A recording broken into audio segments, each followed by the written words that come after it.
안녕하세요. 성공예감 이대호입니다.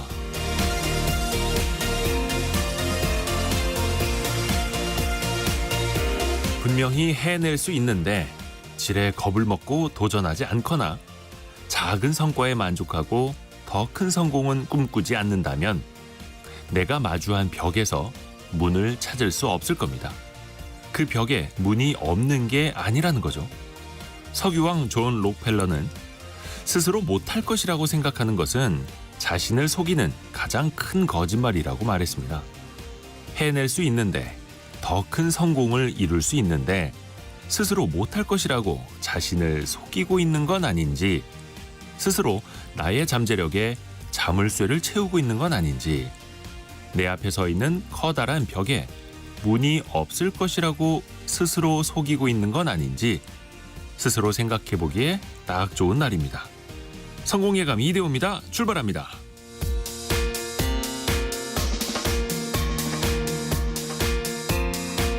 안녕하세요. 이대호입니다. 오늘은 드디어 4월이 됐습니다. 4월 1일 월요일, 한 달도 한 주도 새롭게 시작하는 월요일이고, 또 오늘 생각해보니까 만우절이네요. 각종 문자 메시지, 카톡, 전화 속지 마시길 바라겠습니다. 그리고 오프닝에서 말씀드린 것처럼 나 스스로를 안 좋은 방향으로 속이고 있는 건 아닌지 또 한번 또 되돌아보는 그런 날도 됐으면 하는 바람이고요. 자, 오늘의 경제 상식 퀴즈 나가면서 여러분에게 또 선물을 보내드릴 준비를 해야죠. 이거 스티커 아마 많이 보셨을 겁니다. TV, 냉장고, 에어컨 등의 에너지 효율 등급 스티커가 붙어 있죠. 그런데 오늘부터는 이 차량에도 의무적으로 부착이 됩니다. 국내에서 팔리는 280여 개 모델을 5단계로 분류를 해봤더니 효율이 가장 우수한 1등급 차량에는 1kW시당 5.8km 이상을 달릴 수 있던 걸로 나타났다고 하는데요. 연간 13,300여 킬로미터를 달린다. 이 완속 충전을 기준으로 1등급은 연간 78만 원 정도의 충전 요금이 들고요. 에너지 효율 등급이 가장 안 좋은 5등급은 162만 원이 든다고 합니다. 그러니까 1등급과 5등급 사이에 충전 요금 연간 85만 원 가까이 차이가 나는 거죠. 이 차량 3글자로 보내주셔도 좋고요. 5글자로 보내주셔도 되네요. 자, 휘발유 말고 경유 말고 LPG 말고 전기를 이용해서 달리는 차량을 맞춰주시면 됩니다. 짧은 문자 50원, 긴 문자 100원이 드는 샵 9730 문자 메시지가 열려 있고요. 비용이 들지 않는 KBS 콩도 여러분을 기다리고 있습니다. 또 유튜브를 통해서 저희 스튜디오 함께 하실 수 있고요. 성공예감 이대호입니다. 자주 검색하시면 성공이 가까워집니다.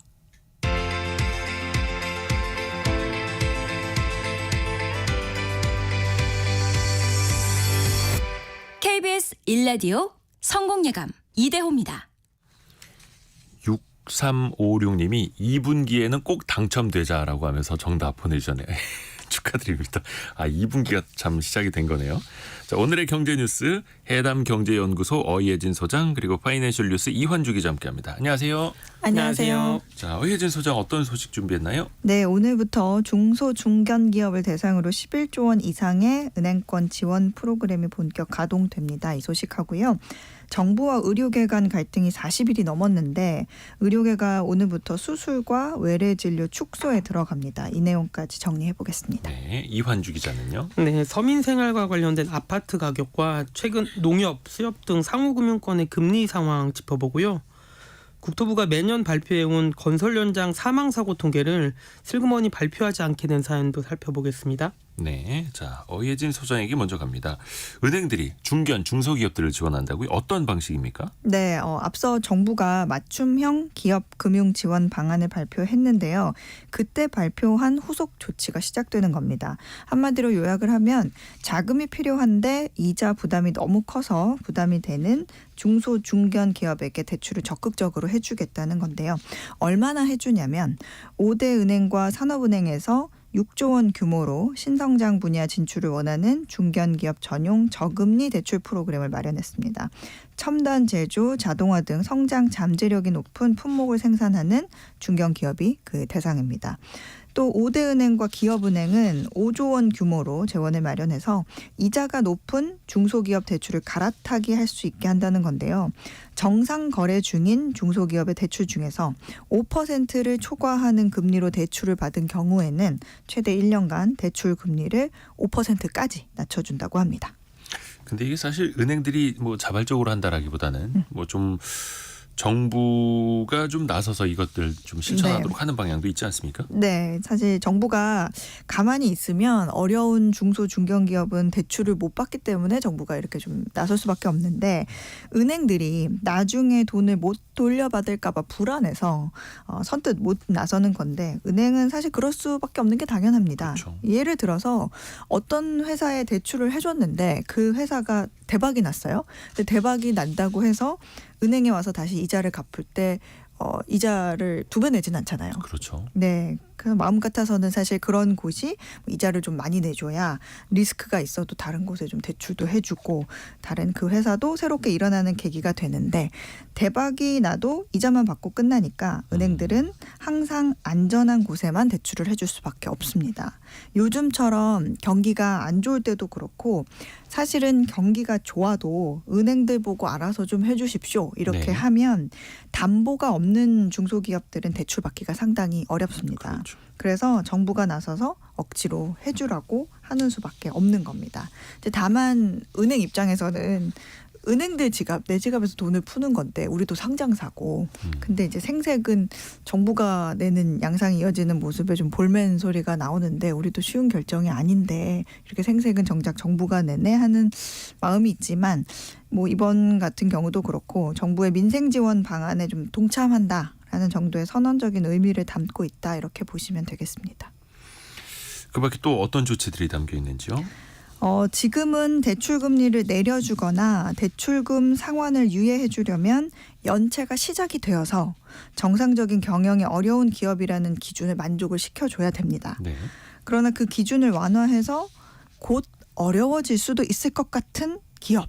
뭐 예를 들면 매출액이 10% 이상 감소하거나 현금 흐름이 마이너스인 경우 뭐 이런 경우에는 대출 금리를 낮춰줄 수 있도록 한다는 게 있습니다. 선제적으로요. 예, 지금 규정은 은행이 알아서 이렇게 봐주고 깎아주고요. 그러면 금감원이 검사를 나가서 왜 이런 부실기업의 이자를 깎아줬냐 또는 왜 이런 기업의 대출을 회수 안 하고 계속 연장해줬냐 왜 특혜를 준 거냐 이렇게 지적을 하고 처벌을 하기도 하거든요. 근데 이제 왜 대출 회수를 철저히 안 해서 은행 건전성을 나쁘게 했냐는 건데 이렇게 봐줄 수 있는 규정을 이제 선제적으로 만들어 놔야 은행들도 대출을 좀 해줄 수 있기 때문에 이런 걸 만든 겁니다. 자, 이완주 기자에게 갑니다. 최근에 뭐 집값이 좀 주춤하거나 좀 침체기에 빠져 있기도 한데요. 그래도 서울에서는 여전히 소득으로 아파트 한 채 사기 힘든 시기 아닙니까? 예, 맞습니다. 그 한국주택금융공사가 중위소득자 이 소득을 순서대로 세웠을 때 딱 중간인 사람의 자산과 총부채 상환 비율 약 26% 이걸 이제 표준대출이라고 하는데 네. 표준대출로 구입할 수 있는 아파트를 이게 몇 채가 되는지 나타내는 지수를 발표하고 있습니다. 이게 좀 복잡한데 쉽게 말해서 소득이 딱 중간인 중위소득자가 은행에서 받을 수 있는 평균적인 대출로 해당 지역에서 아파트 100채 중에 몇 채를 살 수 있느냐라는 지표를 발표하고 있는 건데요. 이 수치를 주택구입 물량지수라고 부르는데 지난해 서울의 주택구입 물량지수가 6.4로 집계가 됐습니다. 이 말인즉 중위소득자가 평균 대출을 받아서 서울에 살 수 있는 아파트는 100채 중에 딱 6채 정도라는 뜻인데요. 아하. 이를 전국으로 확대하면 한 55 정도가 나옵니다. 네. 전국에 있는 중위소득자는 100채 아파트 중 약 절반 정도를 살 수 있는 여력이 된다는 뜻이고요. 경기는 33, 인천은 40 정도로 서울이나 수도권일수록 이 수치는 낮고요. 지방일수록 조금 높아지는데요. 부산은 44, 대전은 52고 충청도는 70대, 전남과 경북은 80을 넘어섭니다. 중위 가구가 집을 샀을 때 원금과 이자 부담 정도를 나타내는 주택 구입자 부담 지수와는 이게 반대인데요. 이 부담 지수는 전국이 65 정도인데 서울은 이보다 2배 이상 높은 156입니다. 이 높을수록 부담이 크다는 뜻이고요. 세종은 서울을 제외하고 유일하게 이 수치가 100을 넘었고요. 경기가 84, 대전이 64, 광주가 54를 기록했습니다. 그러니까 그 중간 소득자가 평범하게 대출을 끼고 살 수 있는 집이 상대적으로 적어지고 있다라는 거네요. 집값이 여전히 이제 높아가지고. 자, 그리고 예적금에 기존에는 조금 상대적으로 높은 금리가 붙어서 예적금 이자 괜찮네라고 하던 시절이 있었는데 그것도 이제 많이 좀 저물고 있나 봐요. 예, 맞습니다. 한국은행 경제통계 시스템에 따르면 지난 2월 상호금융권 1년 만기 정기 예탁금 금리가 3.81%를 기록했습니다. 이 수치는 4개월 만에 가장 낮은 수치이고요. 네. 상호금융 수신금리는 금융권 자금 경색이 있었던 2022년 11월에는 5.27%까지 높아졌었습니다.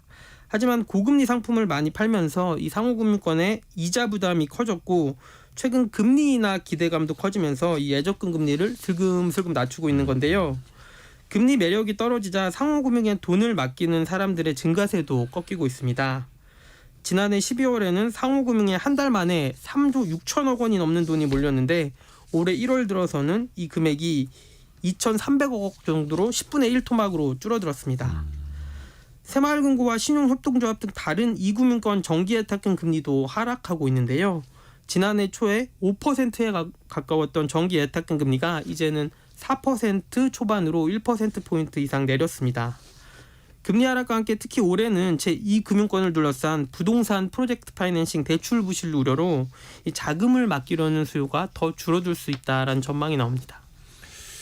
일단은 이제 고금리 시절이 조금씩은 저물어 가고 있고 제2금융권에서도 예적금 금리도 물론 대출 금리와 함께 내리고 있고 참고로 한 2년 전부터 새마을금고에 대한 그 부실 우려 때문에 예적금 인출하시는 분들 굉장히 많았었는데 지난해 새마을금고는 기록적인 흑자를 기록했다라고 하죠. 왜냐하면 그 높은 이자율을 주지 않고 중도 해지하신 분들에게는 그 높은 이자율을 주지 않다 보니까 굉장히 큰 또 흑자를 냈다라는 아이러니한 소식도 있었죠. 자, 어혜진 소장에게 갑니다. 대학병원들이 공식적으로 오늘부터 진료를 축소한다고요? 네, 그렇습니다. 전국 20개 의대가 참여하는 전국의과대학 교수 비상대책위원회가 오늘부터 환자 진료를 줄이겠다고 했고요. 전국 40개 의대가 모두 참여하는 전국의과대학 교수협의회도 외래 진료를 최소화하기로 했는데 이 가운데 충북대 병원은 대학병원 중 처음으로 매주 금요일 외래를 하지 않기로 했습니다. 서울대 병원도 장기 추적이 필요한 신규 환자를 받지 않기로 방침을 세운 것으로 알려졌습니다. 의료계에서는 이런 진료 축소에 대해서 의료 공백 장기화로 체력과 정신적 한계가 왔다는 설명입니다. 24시간 근무를 하고 나면 다음날 주간 근무를 반드시 쉬면서 이 주 52시간 근무까지만 하기로 했는데 이 근로기준법에서 허용된 최대한의 근무 시간이긴 하지만 이렇게 되면 수술과 외래 진료가 더 줄어들 수밖에 없게 됩니다.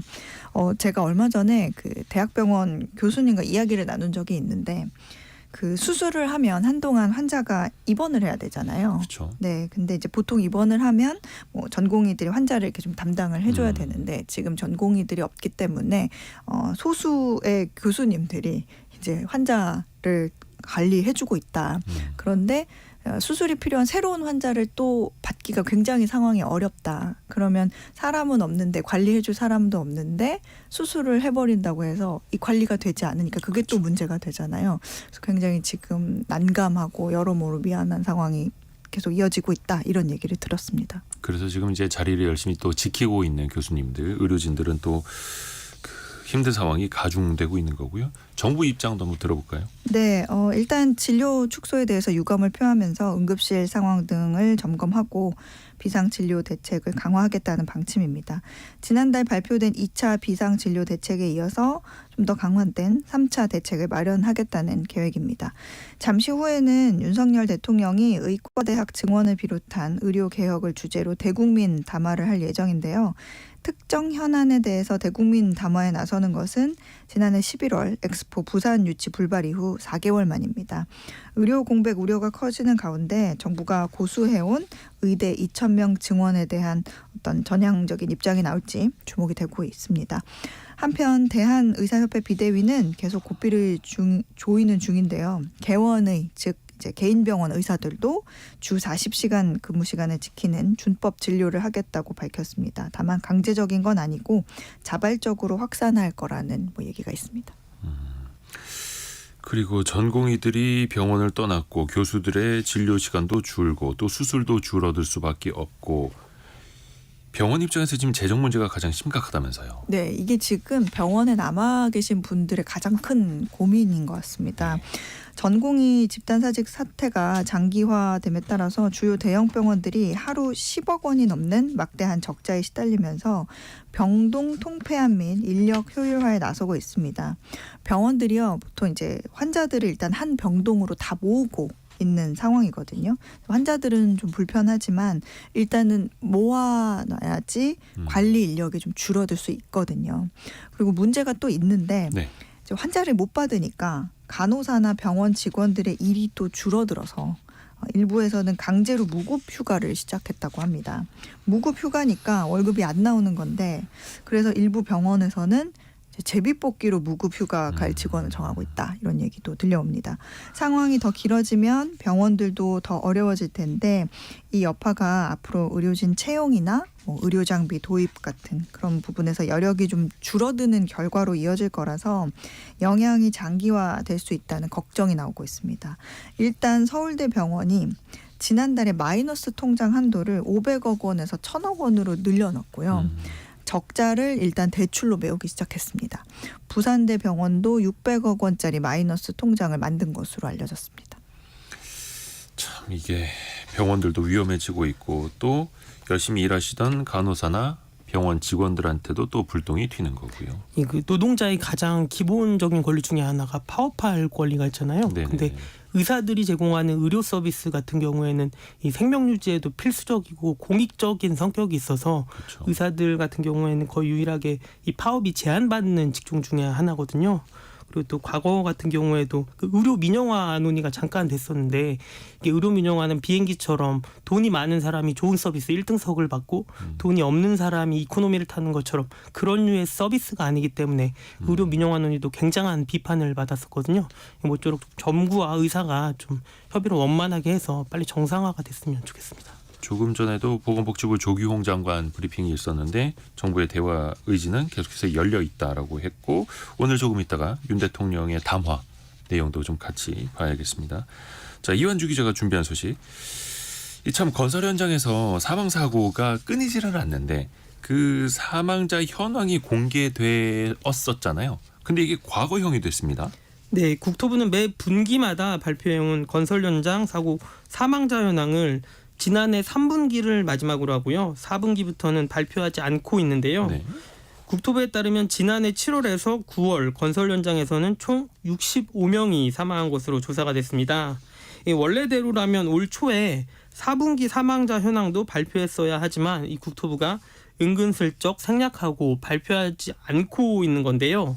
이에 대해 이제 국토부는 특정 건설사의 사망사고 숫자를 발표할 법적 근거가 없음에도 그간 건설사의 협조를 구해서 발표했던 것이라면서 수재액이 많으면 그만큼 현장 수가 많아서 사고 발생 가능성도 크고 건설사의 귀책인지 근로자 본인의 문제인지도 봐야 하는데 이를 건설사가 잘못했다고 발표하는 것은 맞지 않다라고 이 건설사의 입장을 설명하는 입장을 발표했는데요. 네. 발표 자료에 해당 기간 전체 사망자 숫자와 함께 100대 건설사 현장에서 발생한 사망자 숫자도 국토부가 별도로 표시를 해왔는데 이에 대해서 이 필요성이 없다라고 최근 설명이 바뀐 겁니다. 사업장 규모가 크고 사업장이 많고 건설 수주액이 많으면 거기에 비례적으로 좀 사고도 늘어날 수 있는데 이 통계가 또 왜곡될 수 있다. 뭐 이런 지적도 뭐 합리적이긴 합니다만 노동계에서는 좀 반발이 클 것 같은데요. 예, 일단 납득할 수 없다라는 분위기고요.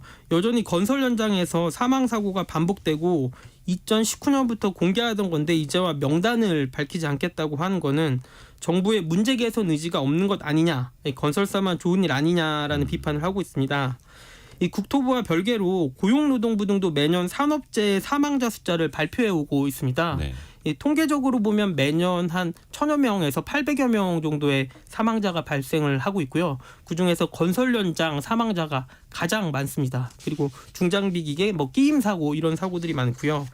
이 과거 국토부 역시 2020년에 건설사고 사망자 숫자가 역대 최저치로 감소했다고 발표하면서 건설사 명단 공개에 효과가 있었다라고 설명을 하기도 했습니다. 이 당시에는 뭐 고용노동부 국토부 할 것 없이 그 산업재해 사망자 줄이기에 총력을 다했던 시기이기도 하고요. 해당 기간 고용노동부를 중심으로 중대재해처벌법이 국회를 통과하기도 했는데요. 역시 끊이지 않는 산업 현장 사망 사고에 대한 책임을 기업의 회장 혹은 결정권자에게 지게 함으로써 안전사고 발생을 막기 위한 조치였습니다. 이 국토부는 향후 건설 현장 사고 사망자 현황에 대해서는 고용노동부의 관련 통계나 안전관리 부실이나 안전시설 미흡 등에 따른 건설사 벌점 공개를 참고하면 된다라는 입장이고 이 국토부의 현장 상황은 유지하기로 했습니다. 다만 이 건설사 같은 경우에는 이번 국토부 조치에 대해서 좀 반기는 분위기가 있긴 합니다. 고용노동부의 통계를 활용을 하면은 그 현장 사고에 대해서는 여전히 파악할 수 있다. 또 이런 입장이기도 그러니까 하고. 고용노동부 같은 경우에는 건설 현장 사고로 몇 명이 사망했다 이런 정도만 발표를 하고요. 여기에 더해서 이제 국토부는 이 건설사한테 직접적으로 압박을 할 수 있도록 뭐 100대 건설사, 10대 건설사 사망자가 몇 명이다. 그러니까 앞으로 건설사가 큰 건설사들이 안전 관리를 더 열심히 해라라는 경고를 했던 거거든요. 자, 오늘 파이낸셜 뉴스 이환주 기자 그리고 해담경제연구소 어예진 소장 함께했습니다. 고맙습니다. 감사합니다.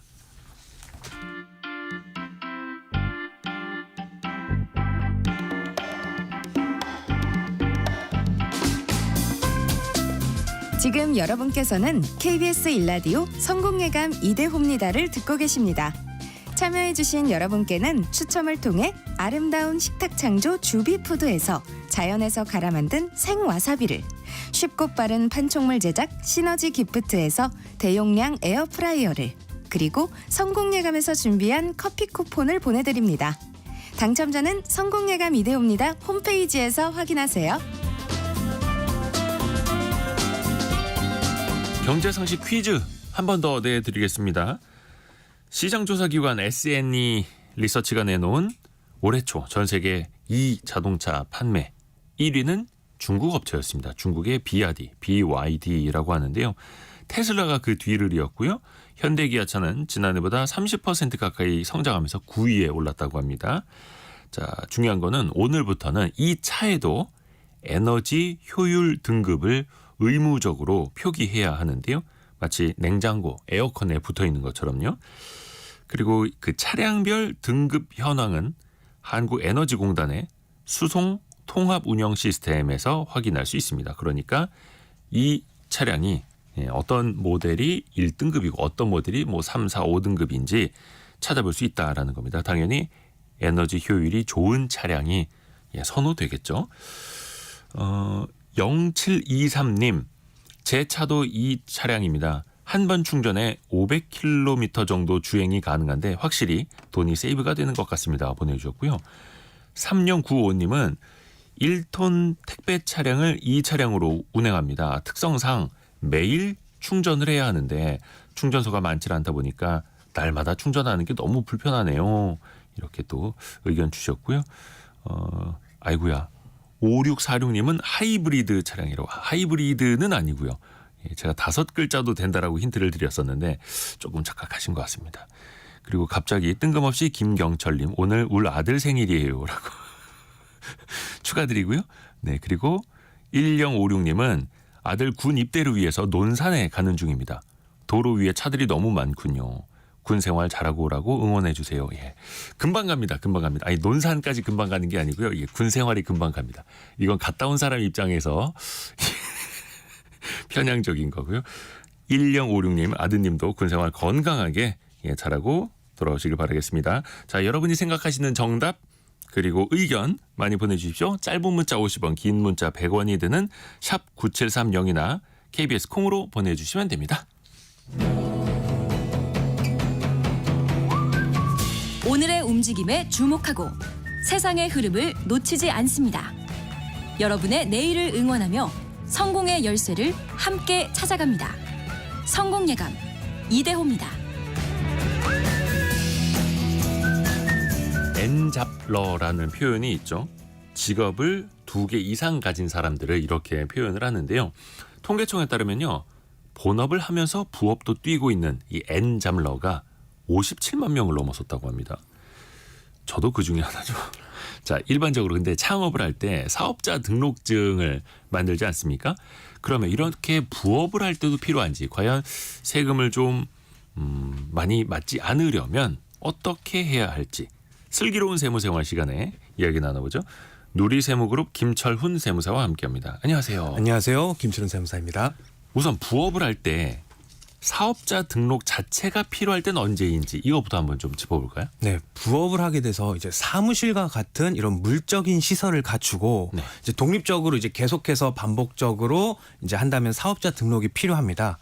근데 중요한 거는 이제 사업자 등록을 안 했을 때의 불이익인데요.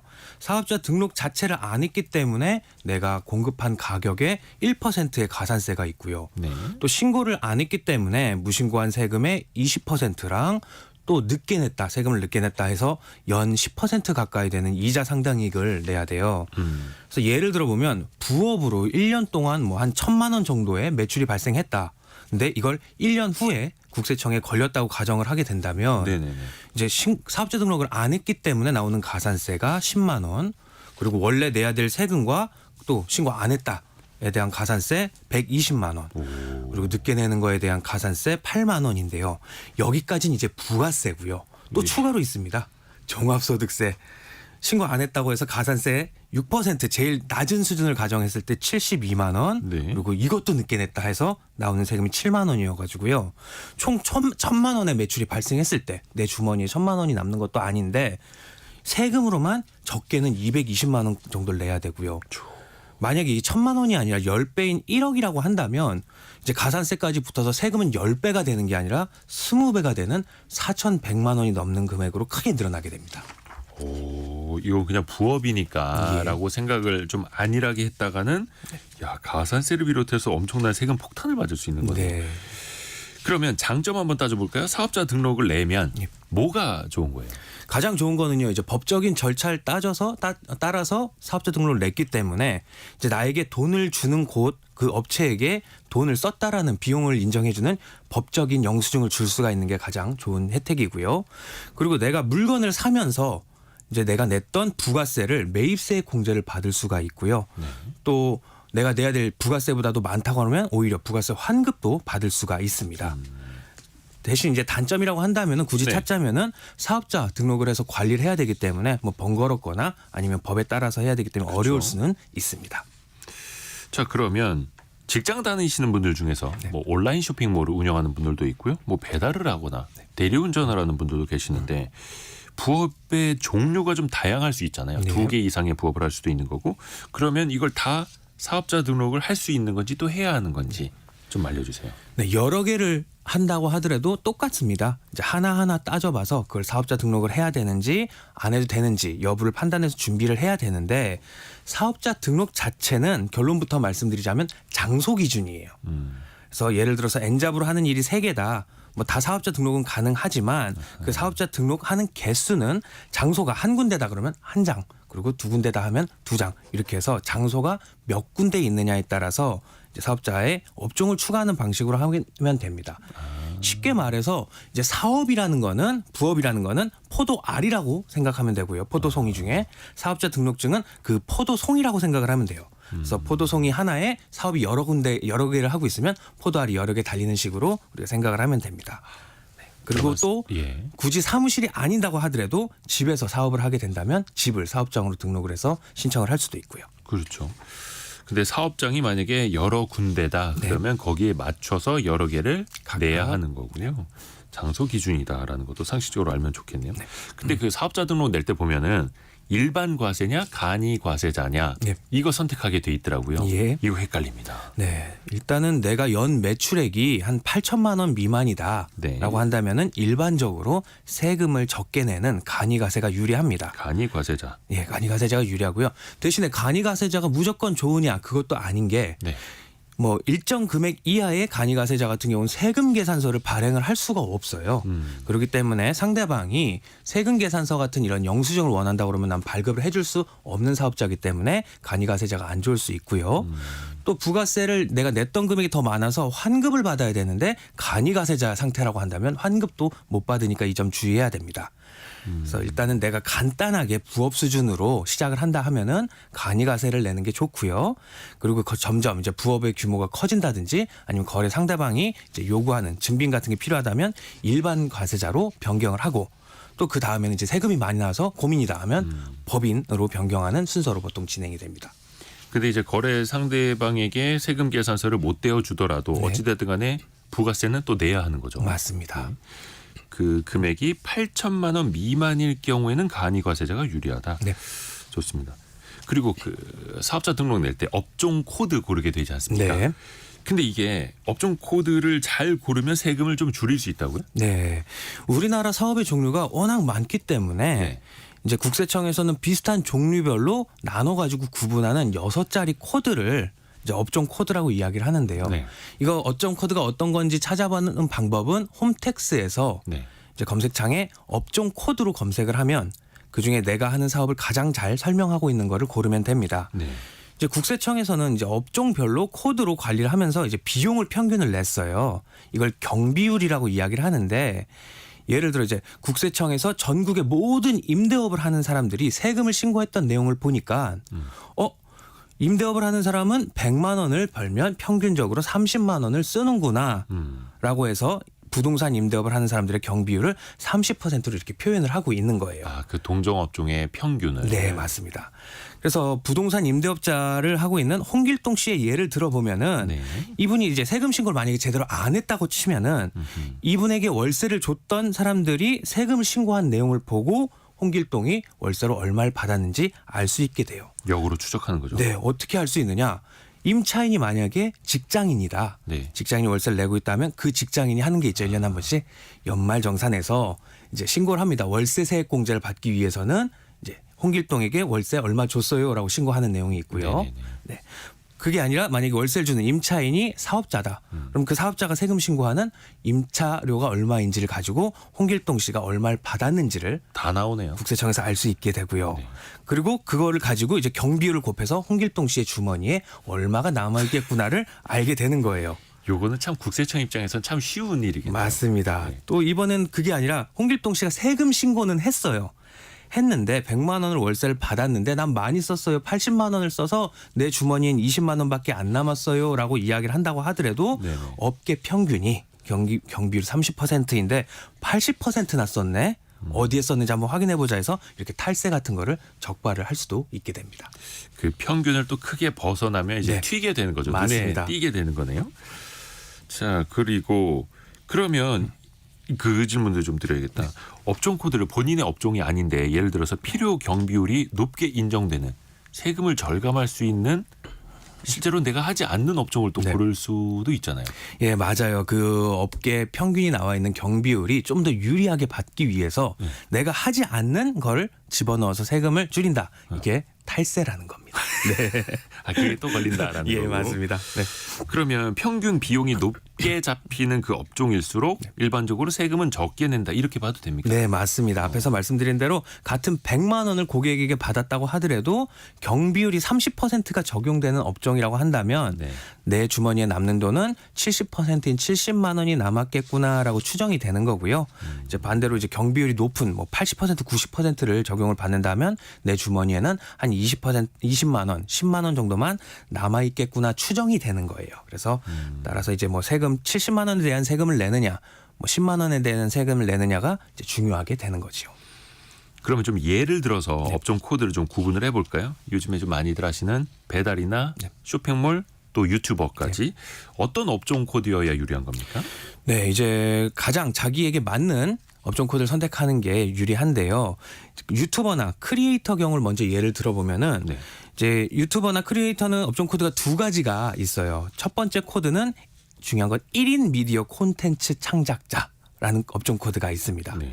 이거는 혼자서 하는 건데요. 인적인 시설이라든지 물적인 시설이 없이 본인이 영상을 찍어서 콘텐츠를 만들어서 업로드를 해서 수익이 발생하는 업종을 이야기를 해요. 뭐 우리가 흔히 보는 유튜버, VJ, 뭐 콘텐츠 크리에이터 이런 네. 경우라면 부가가치세가 면세가 됩니다. 1인이라면 예. 이제 두 번째 코드는 같은 건데 이제 미디어 콘텐츠 창작업인데 네. 이건 인적 시설이라든지 물적 시설, 뭐 사무실이라든지 스튜디오 이런 걸 갖추고 하게 되면 같은 영상 콘텐츠를 만들어서 찍어서 올려서 수익이 발생하면 이건 부가가치세가 과세가 돼요. 그래서 둘을 구분만 잘하더라도 부가가치세를 내느냐 안 내느냐 크게 차이가 날 수가 있고요. 직원과 스튜디오가 사무실이 있느냐에 따라서. 예. 네. 그리고 또 물건을 배달하는 업종도 또 두 가지가 나눌 수 있는데 이제 배달 대행 업체라든지 아니면 배달 중개 프로그램 등을 이용하는 퀵 서비스라는 네. 업종 코드를 선택을 하게 된다면 이제 업종 경비율을 79%를 받을 수가 있고요. 거의 오. 80%를. 경비율이 굉장히 높네요. 네. 이제 같은 배달을 한다고 하더라도 이제 배달 대행업체 중개 프로그램을 이용하는 게 아니라 개인이나 사업체에게 정보를 주고 심부름 업체로 만약에 등록을 해서 심부름 용역을 하게 된다면 71.5%. 한 70% 정도를 경비율을 적용받을 수가 있어요. 그래서 이 둘을 구분만 잘해도 더 유리한 경비율을 적용받을 수 있어서 세금을 줄일 수가 있습니다. 어허. 그러면 퀵서비스 업종으로 등록을 해놓으면 네. 100만 원을 벌었을 때 79만 원 정도는 비용으로 처리가 된다. 네, 비용으로 인정을 받을 수 있다. 네. 아하. 또 여러 가지 부업을 할 때 이게 또 챙겨야 할 것들이 참 많더라고요. 네. 몇 가지만 좀 정리를 해주세요. 이제 부업을 할 때 이제 사업자 등록을 하는 게 중요한데요. 이제 사업자 등록을 하기 위해서는 이제 장소가 있어야 되기 때문에 그 장소를 사용한다는 임대차 계약서가 필요하고요. 임대차 계약서. 네, 그리고 사업이 허가를 받는다거나 등록이나 신고해야 하는 업종이라면 그에 맞는 신고 필증 사본이 필요하고요. 또 혼자 하는 게 아니라 누군가 같이 하게 되는 동업일 경우에는 동업 계약서, 그리고 마지막으로 신분증이 있으면 됩니다. 아하. 그리고 그 임대차 계약서는 만약에 자가인 자기 집에서 한다라고 하면 이건 네. 또 필요도 없고 그렇더라고요. 예, 네, 맞습니다. 또 준비를 또 하실 때는 꼼꼼히 챙기셔야 하고 네. 그 예를 들어서 또 이런 고민도 있습니다.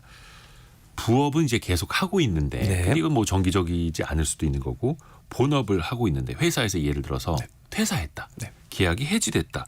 그러면은 부업을 하고 있는데 과연 실업급여를 받을 수 있을까요? 네, 고민될 수 있는데요. 실업급여를 받으려면은 본인이 이제 실업 상태에 있어야 되는데요. 근데 이제 이 경우에 사업자 등록증이 있는 경우라고 한다면 사업을 계속해서 하고 있는 것으로 추정되어서 실업 상태가 아니구나라고 판단이 되는 거예요. 아하. 그래서 사업자 등록증이 있는 사람은 실업급여를 받을 수가 없는데 네. 이제 예외적인 경우가 있어요. 사업자 등록을 했는데 사실상 내가 진짜 사업을 하지 않는 게 객관적으로 증명이 된다거나 아니면 이제 수급 자격이나 실업 인정을 신청하고 나서 7일 이내에 휴업이라든지 폐업을 하고 있다라는 증명원을 낸다거나 이제 실업 상태인데 부동산 임대업을 하고 있어요. 그래서 사업자 등록을 하긴 했는데 네네. 근로자도 없고 별도의 사무실도 두지 않는 경우 그리고 마지막으로 사업자 등록을 하고 나서도 그 외에 이제 인허가가 필요한 사업인데 내가 아직 인허가를 받지 못했다거나 인허가를 받아야 되는 날짜가 도래하지 않은 경우라고 한다면 사업자 등록증이 있다고 하더라도 네. 실업급여는 받을 수가 있습니다. 아하, 그러니까 사업자 등록이 있지만 제대로 저거 영업 안 하고 있는 거예요라고 입증을 해야 되는 거죠. 예, 맞습니다. 그럼 반대로 실업급여를 받고 있었어요. 네. 근데 그 중간에 새로운 일을 좀 해보고자 사업자 등록을 냈다. 네. 그러면 어떻게 됩니까? 실업급여를 받는 도중에 이제 사업자 등록을 하게 된다면은 취업을 한 걸로 봐가지고 실업급여가 중단되게 됩니다. 아니 이게 사업자 등록은 네. 서류만 네. 받은 거고 예. 아직 영업을 못했다면요. 네. 그래서 사업자 등록을 하긴 했는데 매출이 실제로도 발생하지 않고 실제로 운영도 하지 않는 경우라고 한다면 실업급여가 중단되진 않긴 해요. 네. 그리고 또 재취업 활동 계획서를 이제 고용센터 담당이랑 협의해서 변경을 하게 되면 실업급여를 받을 수도 있긴 합니다. 아하, 근데 예외적인 이것도 상황입니다. 네. 본인이 또 입증을 또 해야 되는 거예요. 맞습니다.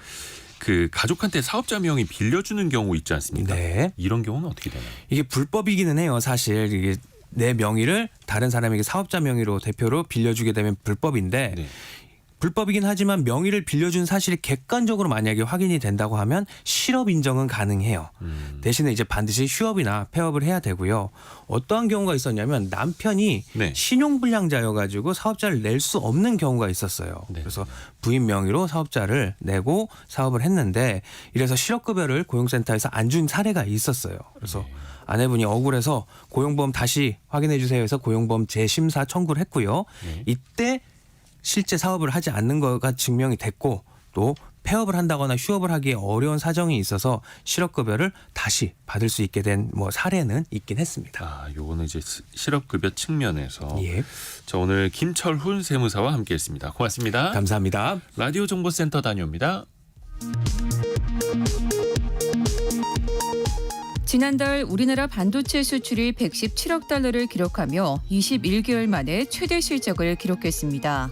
전체 수출은 지난해 같은 달보다 3.1% 증가하며 수출 플러스 흐름을 6개월째 이어갔습니다.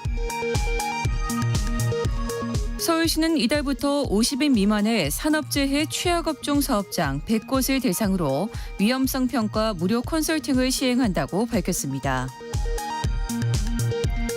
문화재청은 한지 제작의 전통 지식과 기술 및 문화적 실천을 인류 무형문화유산에 등재하는 신청서를 유네스코 본부에 제출했다고 밝혔습니다. 국민권익위원회 심사보호국 소속 5에서 7급 공무원의 퇴직 후 재취업을 일정 기간 제한한 현행법은 헌법에 어긋나지 않는다는 헌법재판소 결정이 나왔습니다. 지금까지 라디오 정보센터 뉴스 정원나였습니다. 봄 이사철에 집 보러 다니시는 분들 많이 계실 텐데요. 내가 살 집이 혹은 전세로 들어갈 집이 안전한지 위험한지 판단하려면 사실 등기부등본을 확인하는 게 거의 출발과도 같죠. 오늘 돈워리 투자백서 시간에는요. 어서민의 성선화 대표와 함께 등기부등본 어떻게 보는 건지 기초부터 응용까지 같이 한번 들어보시죠. 성선화 대표님 안녕하세요. 네, 안녕하세요. 그 등기부등본 자체를 떼보는 것, 특히 이게 내 집이 아니라 남의 집이어도 그냥 떼보는 건 이게 불법이 아니죠? 아, 네, 그렇습니다. 사실 이제 부동산 권리 관계를 다른 사람한테 다 공시를 해야 되거든요. 왜냐하면 이게 재산권에 관련된 거기 때문에 네. 주소지만 알고 있다라고 하면 등기부 등본은 누구나 열람이 가능하고요. 뭐 온라인 대법원 인터넷 등기소에 가면 뭐 거의 700원 정도면 일단 볼 수가 있고 발급까지 받는 건 1,000원. 그리고 만약 온라인이 좀 불편하다라고 이제 뭐 가까운 뭐 행정복지센터에 가면 다 발급이 가능합니다. 근데 사실 제가 부동산 거래를 많이 하면서 네. 누구나 이 등기부 등본이 중요한 거는 알지만 실수를 하는 것도 다 등기부 등본이거든요. 그래서 이거는 뭐 급하게 보지 마시고 내가 중요하게 생각하고 매매하고 싶다라는 게 있으면 이건 직접 꼭 확인하시기를 추천을 드립니다. 이게 그 집원만 알면 700원만 있으면 그렇죠. 온라인에서 네. 대법원 등기소에서 떼어볼 수가 있고 근데 이제 어려운 용어들이 좀 나옵니다. 크게 보면은 뭐 표제부, 갑구, 을구 이런 표현들 나오는데 하나하나 좀 풀이를 해주세요. 우선은 표제부에서는 뭘 확인할 수 있는 거예요? 네, 사실 이제 등기부 등본을 딱 떼보면 이게 뭐야 이렇게 싶을 거예요. 왜냐면 말이 있는 게 아니라 표가 딱 나오거든요. 네. 그리고 또 표제부라고 있는데 이게 표제부는 쉽게 말해서 이 해당 부동산에 대한 전반적인 설명을 해놓은 거죠. 네. 그러니까 지금 우리가 많이 거래를 하는 게 이제 아파트일 때인데요. 많은 분들이 이제 헷갈리는 부분이 나는 해당 호수의 아파트만 관심이 있는데 표제부 첫째 페이지에 보면 굉장히 많은 얘기들이 나와 있거든요. 네. 그 얘기가 뭐냐면 이 표제부는 두 가지로 구성이 되어 있습니다. 내가 사고자 하는 그 아파트 전체에 관련된 내용. 그리고 그 뒷장에 보면 내가 구체적으로 사고자 하는 그 해당 호수에 관련된 내용이 나와 있거든요. 네. 자, 앞부분에는 이게 뭐지 할 수 있는데 이 아파트 전체에 보면 여기 주소지가 몇 개고 여기가 몇 층으로 되어 있고 뭐 이런 얘기 있잖아요. 이런 게 다 나와 있고 그 다음 뒷장으로 넘겨가면 그래서 지금 현재 이 해당 호수에 관련된 거는 몇 층 중에 몇 호다라는 게 뒷장에 나와 있기 때문에 이제 표제부는 이렇게 두 개로 구분해서 보셔야 되고요. 제일 중요한 게 사실은 제가 이 등기부 등본의 중요성에 대해서 최근에도 좀 느낀 게 있는데요. 네. 이 공동 아파트에 보면은 이 표제부가 두 개로 나눠 있습니다. 우리는 일단 부동산이라고 하면 건물도 있고 토지도 있거든요. 근데 집합 건물이라고 하면 요거를 한 번에 팔아야 되는데 예를 들어 뭐 재건축이나 재개발을 했다라는 경우에는 이 아파트 전체에 토지 등기가 안 된 경우가 있습니다. 아, 그래요? 네. 사실 서울 한복판에 그것도 마포에 지금 현재 그런 현상이 있거든요. 그러니까 땅이랑 건물이랑 분리가 되어 있는 거예요? 네, 그래서 대지권 미등기인 단지가 있습니다. 근데 여기 같은 경우 대부분 사실은 뭐 부동산에 가면 사실은 뭐 이 아파트 단지가 대지권이 미등기이기 때문에 뭐 이렇습니다라고 설명을 해주거든요. 근데 이 대지권이 미등기일 때 가장 큰 문제가 대출이 나오지 않습니다. 그렇기 때문에 해당 아파트 같은 경우에는 내가 만약에 매수를 한다라고 하면 현금 전체가 있어야 되는 거죠. 그래서 이렇게 현장에 가보면 이 어떤 그 등기부 등본을 확인 안 했을 때 이런 어떤 착오 이런 것들이 있을 수 있기 때문에 이 아파트가 실제로 대지권이 등기가 되어 있는 건지 내 아파트는 해당 수에 몇인지 이런 것들을 꼭 확인할 필요가 있습니다. 아하. 대지권 당연히 건물과 땅이 다 붙어 있을 거라고, 그러니까 권리가 붙어 있을 거라고 생각을 하는데 네. 대지권이 등기되어 있지 않는 경우도 있다. 근데 이게 네. 등기부 등본을 보면은 나타난다라는 거죠. 그렇죠. 딱 보면은 이게 대지권 미등기인데 왜지? 제가 이런 경우도 여러 번 봤는데요. 이건 현장에 가서 원인을 파악해야 됩니다. 뭐 마포 같은 경우에 사실은 이제 소송이 걸린 경우도 있고요. 사실 이게 아무런 의미가 없는 경우도 있는 게 뭐 솔직히 행정상의 오류로 인해서 빠지는 경우도 있거든요. 그래서 각자 케이스 바이 케이스이기 때문에 이 대지권이 왜 미등기인지는 현장에서 직접 확인을 해 주셔야 됩니다. 그래서 등기부 등본으로 확인하고 현장 가서 원인을 찾고. 네, 맞습니다. 좋네요. 그리고 거주용인 줄 알고 찾아봤는데 이 거주용 오피스텔이 아니라 사무용 오피스텔이라거나 주거가 아니라 근린 생활시설로 나타나는 사례도 있다고 합니다. 이건 어떻게 네. 파악해 볼 수 있을까요? 사실 이제 등기부등본을 딱 떼보면 아마 예. 제일 많이 보실 수 있는 게 집합 건물이라고 나와 있을 거예요. 네. 근데 이 집합 건물이라는 게 어떤 의미냐면요. 이제 한 개 동의 건물 중에서 구조상 구분된 여러 개의 부분이 있기 때문에 네. 이 독립된 건물로 해준다는 거죠. 우리가 보면 아파트가 한 동이 있는데 그 동에 여러 채의 집들이 있잖아요. 그러니까 이 집합으로 된 건물이고 이거 같은 경우에 가장 중요한 게 이제 구분적으로 아까 말씀드렸을 때 건물과 토지가 구분된다고 했는데 이게 만약에 집합 건물이 된 순간부터는 이제 구분 소유권이 성립이 되지 않는 거죠. 그래서 집합 건물 분리돼서 처분을 할 수가 없습니다. 네. 근데 이렇게 집합 건물이라고 돼 있는 거 안에는 아파트도 있고 4세대도 있고 오피스텔도 있고 개별 상가도 있고 지식 산업센터도 있거든요. 그렇기 때문에 이게 도대체 어떤 건지를 확인을 하려고 하면 이거는 뭐 정부 24 홈페이지에 가서 건축물 대장을 확인을 하셔야 이게 어떤 건지를 더 정확하게 알 수가 있는 거죠. 더 정확하게는 건축물 대장을 떼봐야 된다. 네. 자, 그리고 이 집주인에 관한 정보도 굉장히 중요합니다. 네, 맞습니다. 사실 이제 갑구와 을구가 있는데 네. 이 갑구 같은 경우에는 소유권에 관련된 게 있거든요. 네. 근데 갑구에서 가장 중요하게 확인을 하셔야 될 것 같은 경우에 이 부동산이 어떻게 등기가 됐느냐. 예를 들어서 매매를 했을 수도 있고요. 경매로 취득을 했을 수도 있거든요. 네. 그리고 상속을 받았을 수도 있습니다. 그래서 갑구에 보면 등기의 원인이라는 게 나오는데 거기에 이 부동산을 어떻게 소유하게 됐는지가 나와 있기 때문에 그럼 이 사람은 매매로 샀구나. 경매로 샀구나. 안 그러면은 뭐 상속을 받았구나. 이렇게 되어 있고요. 또 확실히 이제 보면 권리자 및 기타 사항이라고 나와 있는데 네. 거기에 보면 소유자 땡땡땡 이라고 나와 있습니다. 그러니까 지금 내가 이 거래를 하는 사람이 과연 소유자가 맞는지 확인을 해주셔야 되는데 네. 또 하나 또 추가적으로 확인을 해주셔야 되는 게 이게 지분으로 되어 있을 경우도 있거든요. 예를 들어서 이게 이 전체의 땡땡땡이 몇 %를 소유하고 있다. 그럼 내가 이거 오롯이 다 소유를 하려고 하면 지분으로 가지고 있는 사람들한테 다 받아야 되거든요. 네. 그래서 이런 경우도 간혹 있습니다. 예를 들어서 뭐 상속이라든지 안 그러면 이혼이라든지 뭐 이런 경우로 인해서 지분으로 나오는 경우들도 있거든요.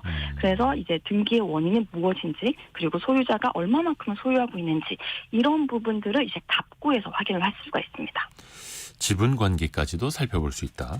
네. 자, 그리고 조금 더 쉽게 한번 들어가 보자면 이런 등기부 등본을 발견하면 혹은 소유자가 이런 상황이라면 이거 계약하시면 안 되겠습니다라고 주의를 주실 만한 포인트 어떤 게 있을까요? 네, 이거 정말 중요한 건데요. 사실 네. 저도 부동산 거래를 좀 그동안 많이 했지만 가장 큰 실수를 할 뻔한 경우가 이 압류, 가압류, 가처분, 가등기 뭐 이런 것들이거든요.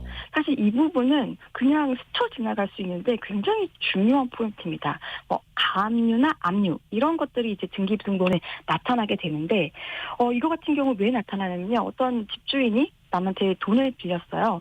돈을 빌렸는데 돈을 안 갚을 경우에 법원에다가 채권자가 이 사람이 내 돈 안 갚았으니까 내가 이 부동산을 처분을 해서 내 돈을 갚도록 해주세요라고 신청을 하면 그게 아직 받아들여지지 않으면 그게 가압류고 그게 만약에 받아들여진다고 하면 압류가 되거든요. 근데 이렇게 가압류나 압류가 걸려 있다라고 하면 실질적으로 소유권이 넘어온다고 하더라도 이 소유권자가 이거를 마음대로 할 수가 없습니다. 그렇죠. 예. 네, 그렇기 때문에 이제 뭐 이거를 소유권을 이전받았을 때 오히려 굉장히 큰 골치 덩어리가 될 수가 있고 특히 가등기 같은 경우에는 아예 법적으로 이제 집주인이 바뀔 수 있는 거거든요. 그러면 이때는 굉장히 법적으로 복잡한 문제가 생깁니다. 이걸 도대체 내가 누구한테 사와야 되는 거지? 전 주인인가? 아니면 바뀐 주인인가? 이것도 사실 골치가 아프기 때문에 일단 뭐 가압류, 압류, 가등기, 뭐 특히 신탁, 그 경매 개시 결정도 사실 이 등기부 등본에서 확인을 하실 수가 있고요. 뭐 임차권 등기 명령 이런 것도 있잖아요. 그러니까 네. 딱 등기부 등본을 봤는데 이해가 좀 잘 안 되고 이런 것들이 붙어 있다라고 하면 부동산 관계자분한테 꼭 확인을 하셔서 이게 왜 있냐, 이게 해결이 가능한 거냐 이걸 확인을 해 주셔야 됩니다. 일단 어려운 용어가 나오면 네네. 살펴보고 들어가자. 네네. 자, 그리고 그 근저당권이 이제 설정되어 있는 게 나오지 않습니까? 대부분 네. 이게 대출을 받고 집을 사신 분들에게 해당이 될 텐데 네. 이게 몇 %까지는 좀 안전하다 이런 기준선이 있을까요? 좀 짧게 부탁드립니다. 네. 사실 근저당권이 설정이 되는 이유는요. 대출 기관에서 돈을 빌렸을 때인데, 일단 보면 대출 금액의 최고 한 120%, 130% 정도거든요. 네. 예를 들어서 이제 채권 최고액이 6천만 원 찍혀 있다. 그러면 약 5천만 원 정도를 빌렸다는 거기 때문에 사실 이것 같은 경우에는 만약에 경매가 들어가면 이 근저당권 설정이 가장 먼저 된 것부터 이제 말소 기준 권리가 되거든요. 네. 그래서 근저당권이 얼마 정도 있는지도 확인을 해 주셔야 됩니다. 자, 오늘의 어서민 성선화 대표와 함께 등기부등본 보는 방법 쉽게 또 배워봤습니다. 고맙습니다. 네, 감사합니다. 저희가 1부 여기서 마무리하고요. 2부에서는 개미스쿨 시간 김영익 교수와 함께 돌아오겠습니다. 잠시 뉴스 들으시고요. 10시 5분에 금방 다시 뵙죠.